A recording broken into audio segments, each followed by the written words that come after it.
ಏನಪ್ಪ ಬೆಳಗ್ಗಿಂದ ಮನೇಲಿ ಕಾಣ್ತಾನೆ ಇಲ್ಲ, ಎಲ್ಗೂ ಹೋಗಿದ್ದೆ? ಅಮ್ಮ, ಮನೆಯಲ್ಲಿ ಕಾಲ ಕಳೆಯಲು ತುಂಬಾ ಬೇಸರವಾಗ್ತಾ ಇತ್ತಮ್ಮ. ಅದಕ್ಕಾಗಿ ಸ್ನೇಹಿತರನ್ನು ಕಾಣಲು ನಾನು ಹೊರಗಡೆ ಹೋಗಿದ್ದಮ್ಮ. ಅಲ್ವೋ ಮಂತೇಶ, ನೀನ್ ಬೆಂಗಳೂರಿಂದ ಇಲ್ಲಿಗೆ ಬರೋದೇ ಅಪರೂಪ. ಬಂದ್ರು 4 ದಿವಸ ಇರ್ತೀಯ, ಮತ್ತೆ ಹೊರಟೋಗ್ಬಿಡ್ತೀಯ. ಆ 4 ದಿನಗಳಲ್ಲಿ 4 ತಾಸು ಕೂಡ ಮನೇಲಿ ಇರಲ್ಲ ಅಂತೆಲ್ಲ. ನಿಮ್ಮಪ್ಪ ನೋಡಿದ್ರೆ ಮಾತಿಗೂ ಮಾಂತೇಶ ಮಾಂತೇಶ ಅಂತ ಕೂಗ್ತಾನೆ ಇರ್ತಾರೆ. ಇವತ್ತೊಂದು ದಿವಸ ಆದ್ರೂ ಮನೇಲಿ ಇರ್ಬೇಕು, ಸರಿನಾ? ಸೇರ್ಕೋಪ, ಹಾಲು ಕುಡಿ. ಇದೇನಮ್ಮ, ಚಿಕ್ಕ ಮಗುವಿಗೆ ಕುಡಿಸಿದಂತೆ ನನಗೆ ಹಾಲು ಕುಡಿಸಲು ಬಂದಿದೆಯಲ್ಲ ಅಮ್ಮ. ನಾನು ಚಿಕ್ಕ ಮಗು ಮಾಂತೇಶ್ ಅಲ್ಲಮ್ಮ, ವಯಸ್ಸಿಗೆ ಬಂದ ಬೆಳೆದು ನಿಂತಿರುವ ಪ್ರಾಪ್ತ ವಯಸ್ಸಿನ ಮಗನಮ್ಮ ನಾನು. ಮಾಂತೇಶ, ನೀನೆಷ್ಟೇ ಬೆಳೆದು ದೊಡ್ಡವನಾದ್ರು, ದೊಡ್ಡ ಸ್ಥಾನದಲ್ಲಿದ್ರು, ಈ ಹೆತ್ತವರ ಕಣ್ಣಿಗೆ ನೀನಿನ್ನು ಚಿಕ್ಕ ಮಗುನೇ ಕಣೋ. ನೀನು ಈ ಮನೆಯಲ್ಲಿದ್ದಾಗೆಲ್ಲ ಚಕ್ಕಾಗಿ ಬರೀಲಿ ಅಂತ ಪ್ರತಿನಿತ್ಯ ನಿನಗೆ ಹಾಲು ಕುಡಿಸ್ತಾ ಇದ್ವಿ. ಆ ಅಭ್ಯಾಸ ನಾನು ಇನ್ನೂ ಬಿಟ್ಟಿಲ್ಲ.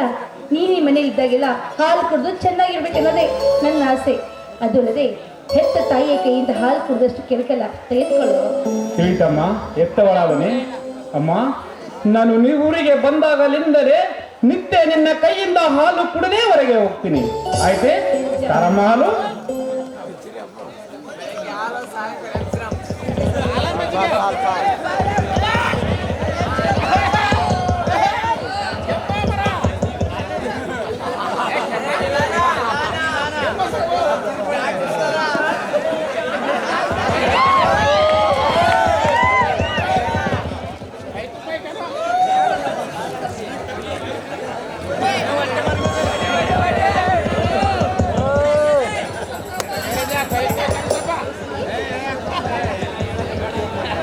ಅಮ್ಮ ನೀ ನನ್ನ ಜಗಕ್ಕೆ ನೀ ನನ್ನ ಪ್ರಾಣಕ್ಕೂ ದೊಡ್ಡದು ನನ್ನ ಪ್ರಾಣಕ್ಕೂ ದೊಡ್ಡದು ತಾಯಿಯ ಅಮ್ಮಯ್ಯ ಅಮ್ಮಯ್ಯ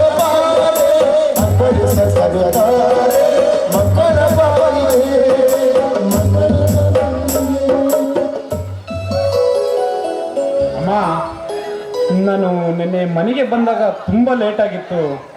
ಅಪ್ಪ ಏನಾದರೂ ತಪ್ಪು ಹಿಡ್ಕೊಂಡ್ರೇನಮ್ಮ? ನಿನ್ನೆ ರಾತ್ರಿ ನಿನ್ನ ಮನೆಗೆ ಬಂದಾಗ ನಿಮ್ಮಪ್ಪ ಮನೆಯಲ್ಲಿ ಇರಲಿಲ್ಲ. ಹಾಗಿದ್ಮೇಲೆ ತಪ್ಪು ತಿಳ್ಕೊಳ್ಳೋ ಮಾತಿನಿಂದ ಬಂತು. ನೀನು ಕುಡಿದು ಅಲ್ವಾಡ್ತಾ ಬರೋದನ್ನ ನಾನೇ ಕಂಡೆ. ನಿನ್ನ ಕೈ ಹಿಡಿದು ಕರ್ಕೊಂಡು ಹೋಗಿ ನಿನ್ನ ಕೋಣೆಯಲ್ಲಿ ಮಲಗಿಸಿದೆ. ನನ್ನೊಂದಿಗೆ ಮಾತಾಡುವ ಸ್ಥಿತಿಯಲ್ಲಿ ನೀನಿರಲಿಲ್ಲ. ನಿನ್ನ ಘನತೆಯ ಅರಿವು ನಿನಗೆ ಉಳಿದಿರಲಿಲ್ಲ.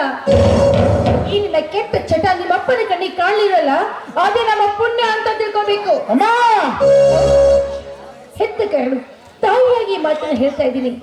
10 ಜನ ಮೆಚ್ಕೊಳ್ಳುವಂತ ಕೆಲಸ ಮಾಡ್ಬೇಕು ವಿನಃ ಇಂಥ ಹೀನ ಕೆಲಸಕ್ಕೆ ಯಾವತ್ತೂ ಕೈ ಹಾಕ್ಬಾರ್ದು ಕಣೋ. ಇಂಥ ಚಿಕ್ಕ ವಯಸ್ಸಿನಲ್ಲಿ ಕುಡಿಯೋದು, ಸೇದೋದು, ಜೂಜಾಡೋದು ಮಾಡಿದ್ರೆ ನಿನ್ನ ಬದುಕು ಅಧಪತನಕ್ಕಿರೋದಷ್ಟೇ ಅಲ್ಲ, ನಿನಗೆ ದುರಂತ ತಪ್ಪಿದ್ದಲ್ಲ. ಏನ್ ಹೇಳ್ತಾ ಇದೀಯಮ್ಮ? ಈ ಕಲಿಯುಗದಲ್ಲಿ ಕುಡಿಯೋದು ಒಂದು ಮಹಾ ಅಪರಾಧವೇನಮ್ಮ? ಕೊಲೆ, ಸುಲಿಗೆ, ಕಳ್ಳತನ, ಅತ್ಯಾಚಾರ ಮಾಡಿದರೆ ತಪ್ಪಾಗಬಹುದು. ಏನಮ್ಮ, ದುಡ್ಡಿದ್ದು ದೊಡ್ಡವರಾದ ನಾವು ಈ ಚುಳ್ಳಕ ಕುಡಿಯೋದ್ರ ಮಹಾ ದೊಡ್ಡ ತಪ್ಪಲ್ಲಮ್ಮ. ನೀನ್ ತಿಳ್ಕೊಂಡಿದ್ಯಾ? ನಾವು ತಿಳ್ಕೊಬೇಕಲ್ಲ. ಸಂಪ್ರದಾಯಸ್ಥರ ಮನೆತನ ಇದು. ಈ ಮನೆಯಲ್ಲಿ ಯಾವತ್ತೂ ತಪ್ಪಿಗೆ ಆಸ್ಪದವಿಲ್ಲ. ತಪ್ಪು ಮಾಡುವವರು ಯಾರೇ ಈ ಜಾಗದಲ್ಲಿ ನಿಂತು ಕೂಡ ಅಂತಹ ಎಂದು ಶಿಕ್ಷೆ ತಪ್ಪಿದ್ದಲ್ಲ. ಮನೆಗಳಲ್ಲಿ ಹುಟ್ಟಿದ ನೀನು ಕೂಡ ಯಾವ ತಪ್ಪು ಮಾಡಕೂಡದು. ತಪ್ಪಿ ನಡೆದಿದೆ ಆದ್ರೆ ನಿನ್ನ ಬದುಕು ಅಧಪತನಕ್ಕಿಳಿಯುವುದು ಎಚ್ಚರವಿರಲಿ ಮಾಂತೇಶ. ತಿಳಿಯಿತಮ್ಮ, ಎತ್ತವನಾದನೆ. ಅಮ್ಮ, ನಿನ್ನೆ ರಾತ್ರಿ ನಾನು ಕುಡಿದು ಬಂದಿರೋದಕ್ಕೆ ಶಿಕ್ಷೆ ನೀಡುವುದಾದರೆ ಕೈಯಿಂದ ನನ್ನ ಕೆನ್ನೆಗೆ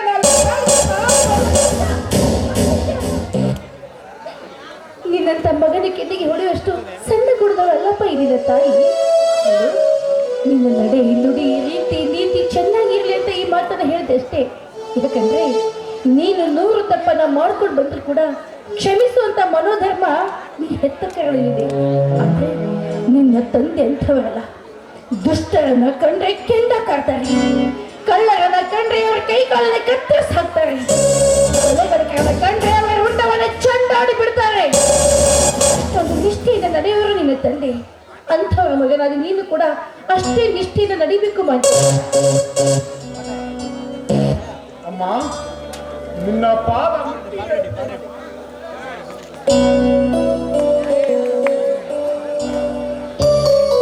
ಇನ್ನು ಮುಂದೆ ನಾನು ಯಾವ ತಪ್ಪಾಗದಂತೆ ನಡೆದುಕೊಳ್ಳುತ್ತೇನಮ್ಮ. ಅಮ್ಮ ನಾನು ಬೆಂಗಳೂರಿಗೆ ಹೋಗ್ಬೇಕಾಗಿತ್ತು. ಅಪ್ಪನ ಹತ್ರ ಒಂದು 10,000. ನೀನು ಯಾವಾಗ ಇಷ್ಟ ನುಲಿತ ಮಾತಾಡ್ತಾ ಇದ್ದೀಯ ಅಂದಮೇಲೆ ಗೊತ್ತಾಯ್ತು ನಮಗೆ ನಿನಗೆ ಹಣ ಬೇಕು ಅಂತ. ಅಷ್ಟಲ್ಲ ಮಾಂತೇಶ, 50,000 ತೆಗೆದುಕೊಂಡು ಹೋಗು. ಒಟ್ಟಿನಲ್ಲಿ ನೀನು ಚೆನ್ನಾಗಿ ಕಲಿತು ಬುದ್ಧಿವಂತಾಗಬೇಕು, ಸರಿನಾ? ನಿಮ್ಮ ಅಪ್ಪ ಬಂದ ತಕ್ಷಣ ನಾನು ಕೇಳ್ತೀನಿ, ನೀನು ಸುಮ್ಮನೆ ನಿಂತ್ಕೋ. 50,000 ಕೊಡಿಸ್ತೀನಿ, ಸರಿನಾ?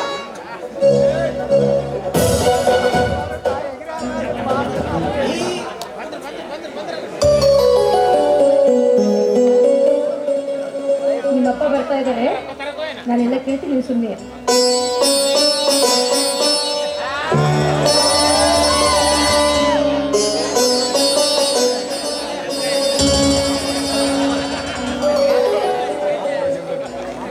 ಮಹಾದೇವಿ, ತಾಯಿ ಮಗ ನಿಂತುಕೊಂಡು ಏನು ವಿಚಾರ ಮಾಡ್ತಿದ್ದೀರಲ್ಲ? ಏನಿಲ್ಲ ಕಣ್ರಿ, ಅದು ಪಾಪ ಮಗು, ಚಿಕ್ಕ ಮಗು ಅಲ್ವಾ, ಅಷ್ಟು ದೂರ ಬೆಂಗಳೂರಲ್ಲಿ ಒಬ್ಬನೇ ಕಲಿಬೇಕಲ್ವಾ, ಅದಕ್ಕೆ ಖರ್ಚಿಗೆ ಅಲ್ಪ ಸ್ವಲ್ಪ ಹಣ ಬೇಕಲ್ಲ ರೀ.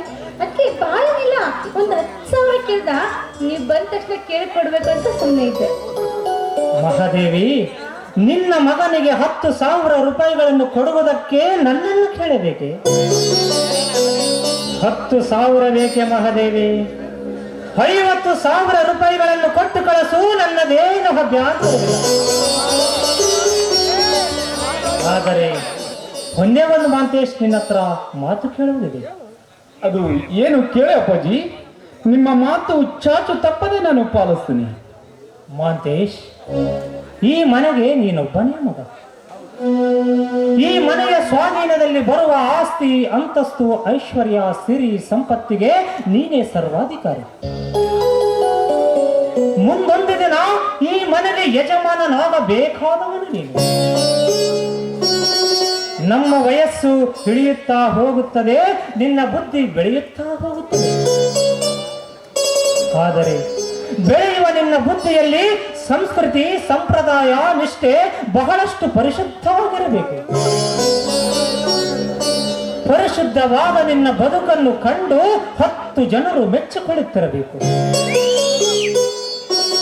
ಶುಚ್ಛವಾದ ಹಿಚ್ಚೆಗಳನ್ನು ಕಿಚ್ಚಿನಲ್ಲಿ ಸುಟ್ಟು ಚಿಕ್ಕ ಚೊಕ್ಕ ಚಂದನದ ಗೊಂಬೆಯಂತೆ ಕಾಣಬೇಕು ನೀನು ಕಣ್ಣವರ ಕಂಡಲ್ಲಿ. ಅಪ್ಪಾಜಿ, ಎತ್ತವರ ಕರಳಿಗೆ ಯಾವ ಕಳಂಕ ತರದಂತೆ ಈ ಮನೆಯ ಮುತ್ತಿನ ಹಾರವಾಗಿ ನಿಮ್ಮ ನ್ಯಾಯ, ನೀತಿ, ಧರ್ಮದ ಉಸಿರಾಗಿ ಸದಾ ಬದುಕುತ್ತೇನೆಂದು ನಾನು ನಿನಗೆ ಮಾತು ಕೊಡ್ತಾ ಇದ್ದೇನೆ. ಮಗನಾದ ನನ್ನ ಮೇಲೆ ಸ್ವಲ್ಪ ನಂಬಿಕೆ ಇಡಿ. ಮಾಂತೇಶ್, ನಿನ್ನನ್ನು ನಂಬುತ್ತೇವೆ ಮಾಂತೇಶ್. ಹೆತ್ತವರು ಮಗನನ್ನು ನಂಬದಿದ್ದರೆ ಮತ್ತಾರನ್ನು ನಂಬಬೇಕು. ನೋಡು ಮಾಂತೇಶ್, ನಮ್ಮ ಮಾತಿನಿಂದ ನಿನ್ನ ಮನಸ್ಸಿಗೆ ಸ್ವಲ್ಪ ನೋವಾಗಿರಬಹುದು. ಆದರೆ ನಾವು ಹೇಗೆ ಈ ಮಾತನ್ನು ಹೇಳುತ್ತೇವೆಂದರೆ, ಹೆತ್ತವರ ಆಶೆಯಂತೆ ಈ ಮನೆಯೆಂಬ ಗೂಡಿನಲ್ಲಿ ಮಗನೆಂಬ ಹಕ್ಕಿಯನ್ನು ಸಾಕಿ ಪ್ರೀತಿ, ಪ್ರೇಮ, ವಾತ್ಸಲ್ಯವೆಂಬ ಕಾಳು ಕಡಿಗಳನ್ನು ಹಾಕಿ ಬುದ್ಧಿ ಎಂಬ ಬೇಲಿಯನ್ನು ಹೆಣೆದು ಸಾವಿರಾರು ಜನರಿಗೆ ಪಾಠ ಪ್ರವಚನ ಹೇಳುವ ಶಿವಶರಣರ ಹಕ್ಕಿಯಾಗಲಿ ಎಂದು ನಾವು ಆಶೆ ಹೊತ್ತು ಕುಳಿತಿದ್ದೇವೆ. ಆದರೆ ಆ ಹಕ್ಕಿ ರೆಕ್ಕೆ ಬಲಿತ ಮೇಲೆ 10 ಜನರಿಗೆ ಕುಕ್ಕುವ ರಣಹದ್ದು ಆಗಬಾರದು ಎಂದು ನಾವು ನಿನಗೆ ಮುನ್ನೆಚ್ಚರಿಕೆ ಕೊಡ್ತಾ ಇದ್ದೇವೆ. ಅಪ್ಪಾಜಿ, ನಿಮ್ಮ ಮಾತಿನ ಅಂತರಂಗ ನಾನು ಅರ್ಥ ಮಾಡಿಕೊಂಡೆ. ನೀವು ತಿಳಿದುಕೊಂಡಾಗೆ ಈ ಹಕ್ಕಿ ಹಸಿ ಮಾಂಸ ತಿನ್ನುವ ರಣಹದ್ದಲ್ಲ. ಈ ಶಿವ ಶರಣರ ಮಠದಲ್ಲಿ ಬೆಳೆದು